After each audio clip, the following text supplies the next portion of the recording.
Good evening and welcome to Yeshiva YouTube Daily Double. As we continue. Start with Yevamos for me. We're doing tonight's Mishnayos, our Mishnah Daled and Hay of Parak Yud Gimel, 13th Parak. Ha'amen es b'ish, hu muter b'krov savi, muteres b'krovav.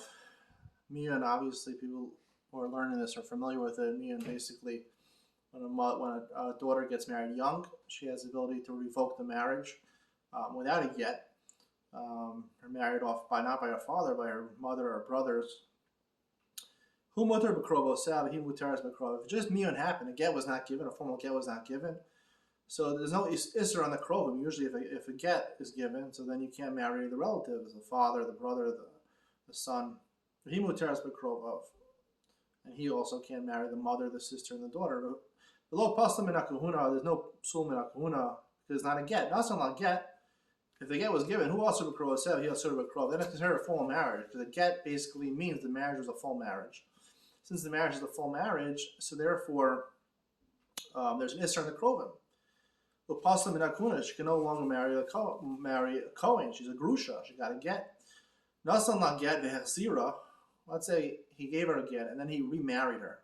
Again, this is before the age of 12 because she still has the ability to do miyut.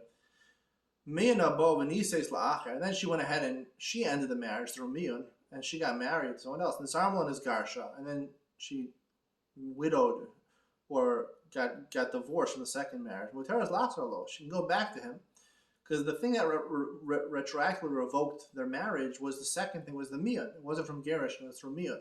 We'll explain this more in Iyun Mitzion, the Iyun shir I give on every Mishnah Yomi. Miyun above hechzira. Let's say first she did miyun, and then they got remarried. And also not get, and then he gave her a divorce, and then she married somebody else.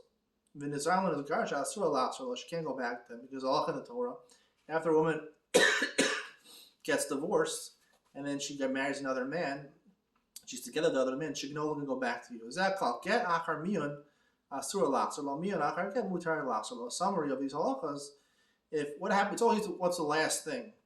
If the get comes after the miyun, so then what is dividing them is a get, which is basically diluting the marriage. And the portion of the get, which is very strong, and therefore, if she marries somebody else, she can no longer go back to him. But if the miyun is the second one, she could go back to them.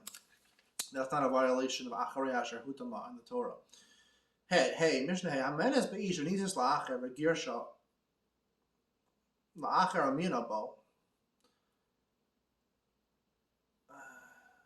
So let's say she's menes beish.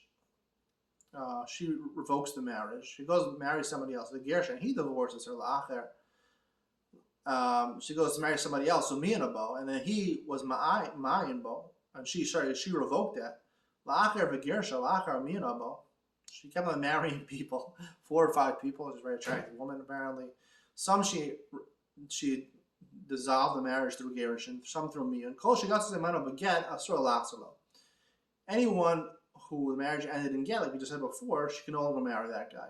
The miyun muteres lachzor. If it was ended through miyun, then even if she married somebody else, she can go back to him because we'll explain more in Iyun Mitzion.